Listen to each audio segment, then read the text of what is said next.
Hey y'all, it's Diana again. Welcome back to another installment of Woman Once Removed, My Life Story. Well, tonight I want to talk to y'all about Uproar at Dancing Rabbit Creek. This is a book that was written by Colin Crawford.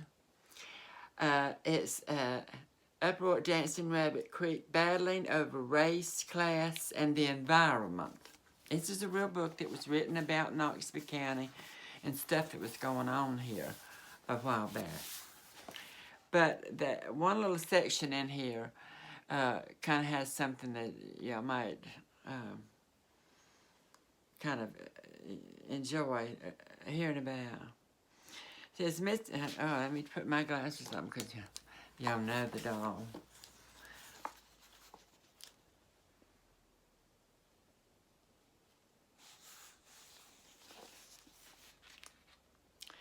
Mississippi has a black population of nearly 36%, far and away the highest percentage of any state, and it is nearly comparable percentage of black legislators. Walk down a street in Jackson where you are much more likely to see blacks and whites eating together than in New York or Los Angeles, and every single person, black or white, is likely to greet you with a warm hi, or how are you doing? To be sure, this surface cordiality can mask deeper disaffections. Just shut up. I suggest if you want to read the book, get you a copy on Amazon. Okay. Well, it talks about, by contrast of how people normally think.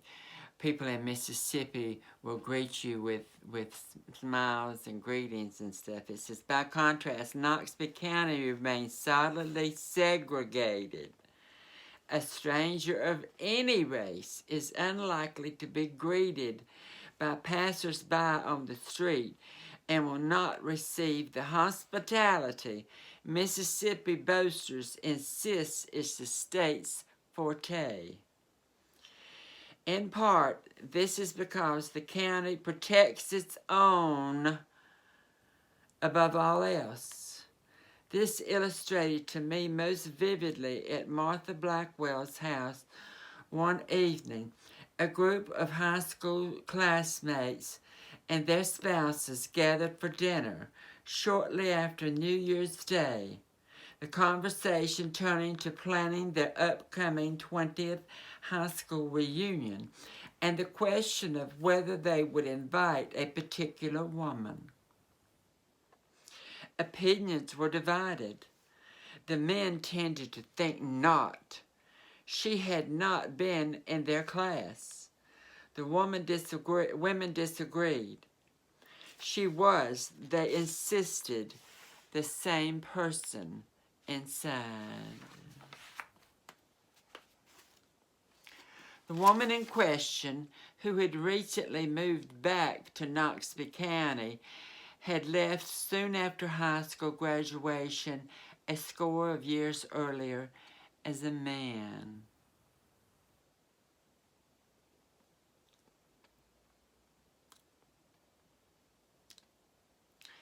Even those who felt she should be invited were overwhelmed at the thought, as one woman cried in exasperation, "What are we going to do about prizes? We can't hardly give a formerly obese classmate the most changed award because he lost 50 pounds when Arthur became Nancy. Perhaps someone else intoned, we should change the name of the award to the most changed by natural means."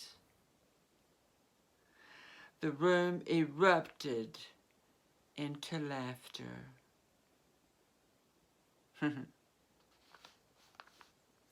In the end, the prodigal son daughter was invited to the reunion, but could not attend. Her business making elaborate cloth toys had its official opening the same day as the reunion.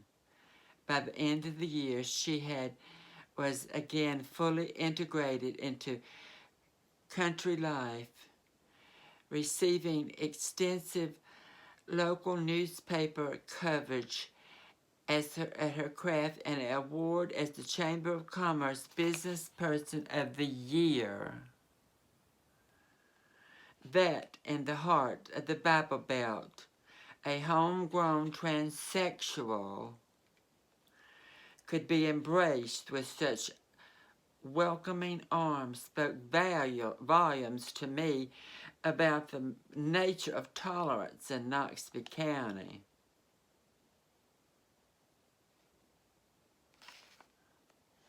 What they're saying is that because I was white, I was integrated back into the county.